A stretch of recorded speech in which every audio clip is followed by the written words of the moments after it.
everybody, Live for Life here, bringing you guys a brand new deck profile. Today we are doing DDDs. Now this is my current main tournament deck, and is a deck that I've taken to a recent regional and also to my locals last Saturday. At the regional I got 46th place out of 262 players. I think I could have made it to top 13, not top 13, top 32 had I not made a misplay in one of the other rounds and had my last opponent actually shown up, because I got a bye because my last opponent never showed up, which still works for me. But anyways, and I got third place in the local tournament that happened last Saturday. So I've been feeling pretty confident with this deck. I like DDDs a lot. If that's not evident by the fact that I've done 3 or 4 different deck profiles of DDDs as they've got to new support, both OCG and TCG and everything. And it's such a fun archetype. It's one of the more fun competitive decks out there right now. And just the sheer amount of versatility with the builds and everything, and it just allows for so much creativity with the deck. So let's go ahead and get on with the deck profile before I get into a rambling thing. So first and foremost, I play 3 DDD Oblivion King Abyss Ragnarok. He is the best level 8 DDD out right now. I mean, arguably Thomas is better though, because Thomas goes for rank 8 plays, but so does this guy. So he has he has a really good pendulum effect, and then he has 2 really good monster effects. His pendulum effect is while he's in pendulum zone, if you special summon a DD monster, you can special summon a DD monster from your graveyard, and then you take 1,000 damage, and any battle damage your opponent takes for the rest of the turn is cut in half. Really, honestly, the battle damage part is kind of irrelevant unless it's late game, because you're mostly using that in the early game just simply to get 4 more combos and plays and everything. But just being able to bring back anything if you have him in your pendulum zone and you special summon a dude is just really, really good. You can only do that once per turn though. His monster effect is if he is normal or special summon, you can special summon a triple D. It has to be specifically a triple D monster from your graveyard. And once per turn you can tribute one other DD monster to banish 1 card your opponent controls. Sorry, 1 monster card, and it does indeed target. So he has really good spot removal, just being able to banish the spot any monster your opponent controls, and he is able to bring back any triple D from your graveyard, even another copy of himself, so you can still make rank 8 plays. And pretty good stats too. I wish his attacking defense were swapped, but oh well. Next up is 3 DD Thomas, Savant Thomas, whatever you want to call him. He has, again, really good effects. His pendulum effect is very, very simply put, just grab back a DD from your extra deck. That's a pendulum monster. So generally speaking, I usually grab back Kepler, because then you can normal summon Kepler and search. Pretty good pendulum effect overall. His monster effect is you can destroy a pendulum card you control. So and I believe it specifically has to be a DD. Let me double check that. Yeah, you can target 1 DD card in your pendulum zone, destroy it, and then special summon a triple D monster that's level 8 from your deck in face-up defense position, but its effects are negated, and any battle damage your opponent takes for the rest of the turn is halved. So his monster effect is to simply make a rank 8. It doesn't restrict you into DDs or anything, so you can go into something like Titanic Galaxy or any of the other Galaxy XCs. Again, pretty good effects, and is one of the big reasons why this deck is able to do so well, because you're just able to turn out so many XCs, fusions, and everything else. And once we get a tuner, we'll be able to go into synchros as well, and I can't wait for that, because I am very, very angsty that we can't play Alexander. God dang it, Konami, I hate you. Next up, I play triple DD Necro Slime. Just let you fusion summon from graveyard. He's one of your main discard fodders, and combos really well with DD Swirl Slime, of which I also play triple of. Swirl Slime is honestly better than Necro Slime, but Necro Slime is just a really good tribute fodder and everything. And also discard fodder, which this deck does a lot of discard fodder. And of course, he's also really good for fusion fodder. Swirl Slime is basically, you can use his effect to fusion summon using him and another DD in your hand. Also, if he's in your graveyard, you can banish him, special summon a DD from your hand. Pretty good effects overall. That secondary effect to just special summon a dude from your hand allows for so many combo plays. It triggers friggin' Oblivion King's pendulum effect, it triggers Genghis's effect, it triggers so many things and just gets you off so much stuff. It's really, really, really good and just combos so well. Next up, I play 3 DD Savant Kepler. He searches out your dark contracts, that's your main thing. He can also return DDs other than himself to your hand.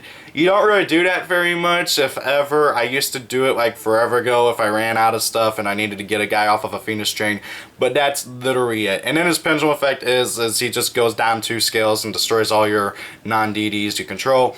Also locks you into DDs as well for pendulum summons. But you don't really put them in your scale too much. I have actually done it quite a bit from time to time. Whenever I need to just pendulum summon out like 2 Abyss Kings or something like that, I've done it. Really fun when you do. You don't really pendulum summon too much in this deck, so it's not that big of a thing. My biggest issue with this guy is that a lot of times, once you summon him, you can't really do much with him. Outside of like just fusioning with him. Next up, I play 2 Leonidas. I've been told Leonidas is crap. I completely, totally disagree. I like Leonidas a lot. He saved my butt a lot. And he's just a general really good beat stick. Not to mention he's a really good low scale for whenever you want to actually do pendulum summon. So his monster effect is if you take effect damage, you can special summon from your hand, gain that life points back, and so long as he's on the field, you don't take any effect damage whatsoever, which is pretty good. And the reason why I specified that first before I go into his pendulum effect is because, really, generally speaking, you use his monster effect more than his pendulum effect. Now, for his pendulum effect is, if you take effect damage, you can destroy them, and then for the rest of the turn, anytime you would take effect damage, you gain life points instead. So, like, you take 1,000, and you destroy them, and then you gain life points equal to, instead of taking effect damage for the rest of the turn. You don't really do that, like, ever, because generally speaking, it just isn't that great, and you usually only have, like, 1 or 2 dark contracts out. It's only saved me once whenever I was, like, near death and everything, but again, like, it's just generally usually better just to use it as monster effect. Next up, I play 2 Maxi, just for more draw power. This deck can burn through its hand so fast, it's not even funny. 1 Vanity's Fiend. I play 1 in the main, 1 in the side. He's really, really good in this deck. You just tribute summon him out and everything, and just kind of watch as your opponent can't do crap. And you can protect him pretty easily with your traps and stuff. And then to round out the last of monsters, DD Savant Nikolai. Honestly, I don't really like this card too much. I just play him because he's another level 6, and I'm honestly thinking about probably dropping him. I probably will drop him once we get either of the DD tuners. I don't care who. I don't care if it's Lamia or friggin' what's-his-face, Night Howling, or heck, if I want to go back to playing Baphomet. I really like Baphomet, but everybody keeps telling me not to play Baphomet, but whatever. He's just mostly here for rank 6 plays. Not to mention, I actually have won a game because of his pendulum effect, which is discard a triple D, target a DD monster that's level 6 or lower, and it gains 2,000 attack. I actually won because of that. I discarded a Leonidas, giving Genghis 2,000 more attack, putting him at 4k and attack for game. It was really funny. But aside from that one time, I don't really ever use him. His pendulum effect is, his monster effect is really irrelevant as well, and his scale is honestly pretty crap for the deck. Anyway, so that's it for the monsters. On to the spells. I don't know why I said it like that. Okay, so first and foremost, 3 Dark Contract with the Gate. This card is your Searcher. Once per turn, you can grab a DD from your deck to your hand, and during each of your standby phases, take 1,000 damage. Really good card. Just search out anything once per turn. It's a free search, and I say free because really, honestly, the effect damage is negligible because this deck has so many ways to get around it and not take it, and instead gain life points. It's really, really funny. And also, really interesting way about going with this whole mechanic of taking damage. Next up, I play triple trade-in. I play 6 level 8s, so triple trade-in kind of goes hand in hand with that. Really good card for the deck. I will say this, I do play 2 Allure instead of 3 Allure, 3 Trade-In. Mostly because, generally speaking, banishing is not really all that great in this deck. You don't really want to banish your stuff. Which is going to make me seem like a hypocrite because of 2 cards, which I'm only playing because I pulled them. So, yeah. Next up, I play 2 Dark Contract with the Swamp King. This just is your fusion card. It's a polymerization once per turn, and if you're going for a DD, you can use monsters in your graveyard by banishing them. Again, you don't really want to banish unless you're using this card because it just lets you go for more plays and everything. Next up, I play 2 Twin Twister. Just, this deck hates back row so much. You basically auto lose to a lot of back row, and if your opponent has like anti-spell or secret fields of the spellcasters, unless you get the Dark Contract with the Witch, you're gonna pretty much lose, because this deck is like 90 well, not 90, but like 80, no, 20% spells, and then like all the good monsters are high level and in the extra deck. So yeah. This next card, I'm probably going to get a lot of crap from my personal subscribers for playing, but I have two Pot of Desires. I pulled both, and hilarious enough, but with my packs that I got with my third place and my locals, I pulled another one, but I sold it because I refuse to play 3 of this card in a deck. And honestly, I'm mostly playing 2 in here because honestly, really, like, mid-game, after I've done all my combos and stuff and got to most of my searches, it's not that bad for just getting into your stuff even faster. Honestly, though, I don't really like the 10 banishing. I kind of want to try and fit a Necroface in here somehow. Because it does hurt quite a bit. But I don't know. Like, Necroface is kind of gimmicky, but even then, it'd get really high attack power with this card and with how much banishing I do, generally speaking. I don't know, I might give Necroface a try now that I think about it, but I do play 2 of this. It helps you get through your deck, get to your stuff faster. You generally don't want to do it until after you've gotten at least some of what your combo pieces are or gotten your combo off. It just simply is kind of like a win more card, and hey, I went from 1 card to 2 cards, and now I also got more stuff that I can work with. 2 Allure Darkness, again, like, you just don't really want to banish too much, because you will, once they're in your banish zone, you can't really do much with them. I don't have Omegas, because I refuse to pay $60 for a Omega, and even then I'd have to also go and get me a glow-up bulb or something else, and, like, honestly, like, Omega is just honest. I don't really think he's that great of a card in this deck. I'm gonna get a lot of crap for saying that, but this build has been working really well for me. Next up, I play 1 for 1 and 1 Mask Chain Second. It lets me go into Dark Law and win games very, very easily. And 1 for 1 just simply grabs either Necro Slime or Kepler from your deck. Very, very simple. That's it for the spells. On for the traps. I play 2 Dark Contract with the Witch. I've seen people say play 1 or 2. I play 2, and I really honestly think it's better to play 2 because the card is just really, really good. It helps you fill your graveyard.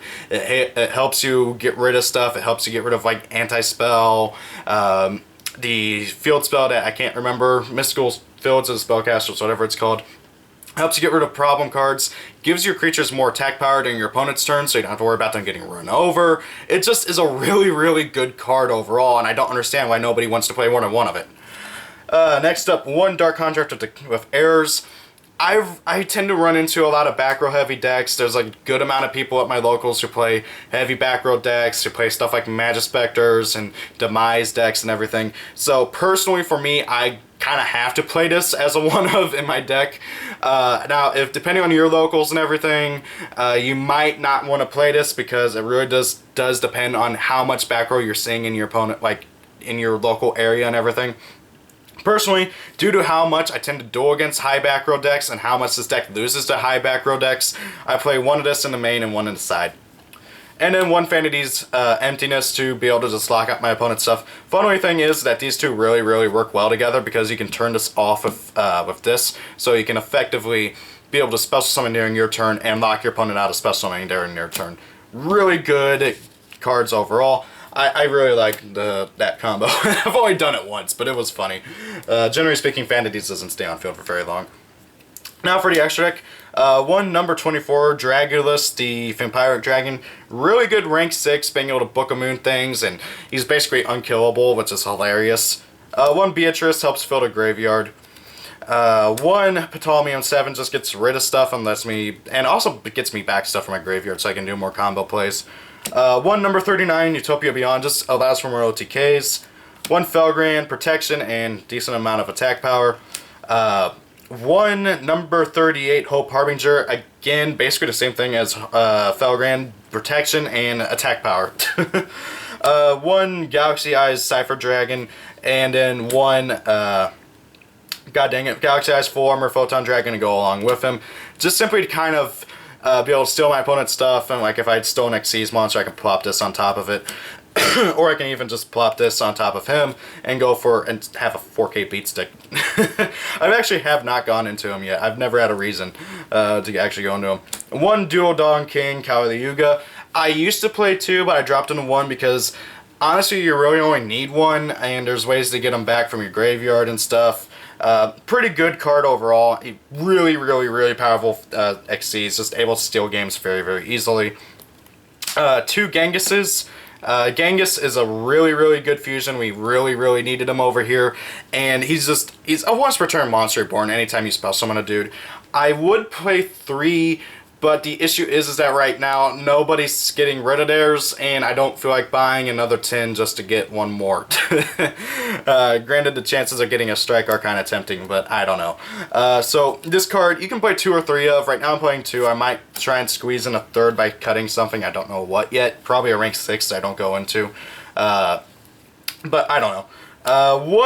2 DDD, Oracle King, Diarch. Honestly, the fusion you're going to go into more often than Genghis, if I'm being completely honest. While she's out, you don't take any effect damage. Instead, you gain life points equal to damage you would take. And so she's just really, really helpful with that. Really, really powerful too. Good amount of attack power. And overall, really, really good fusion. And then 1 DDD. Oh, dear Lord. Wave Oblivion King Caesar Ragnarok. This guy has stolen games so much. Like, you would think you don't go into him very often because he needs 2 triple D monsters, but you do go into him a lot more often than you usually do. He's usually a game ender, and a lot of time when you do make him, you win the game. It's a very, very powerful fusion. When he battles, you can return a DD or Dark Contract you control to the hand other than himself. Target a monster other than the one he's battling, equip it onto him, and he gains that monster's attack power. Very, very, very devastating. Just able to push out so much damage. He doesn't target with his effects, except for to return a card, so your opponent can like chain, like let's say MST, the Dark Contract you're going to return. So very, very, very good fusion. I used to play 2, but again, you usually only need 1 to win. And then 1 Dark Law to go with the Mass Chain second. Very, very, you know, like what's the word I'm looking for? Obvious. If you're going to play Mass Chain second. You could also probably play Anki, but you don't really need him. He's just kind of a poker. So that's the deck, guys. Hope you guys enjoyed. I really, really love DDDs. I can't wait for the structure deck. I'm going to be tinkering around with DDDs so much. It's one of my favorite decks, mostly because of how you can go into every single type of summon, you know, Pendulum, Synchro, Xyz, Fusion, and did I say Synchro? I don't know. But like the only one you can't do yet is a Ritual. I hope they get a Ritual eventually so we can do all 5 summons. That'd be really cool. Yeah, I think there's 5, right? Xyz, Synchro, Pendulum, Ritual. Did I miss something? Xyz, Synchro, Pendulum, Ritual. I feel like I'm missing something. Fusion? Oh yeah, Fusion. That's what I was missing. So yeah, there are 5 summons. Sorry about that like awkward thing. I had to like think. So guys, again, tell me what you guys think about this build. I'm loving it a lot. It's a lot of fun. I kind of very mixed on desires and everything. Tell me what you guys think about this build. Thank you all for watching. Have a great day. See you all later. If it's your birthday, happy birthday, and peace out. Goodbye.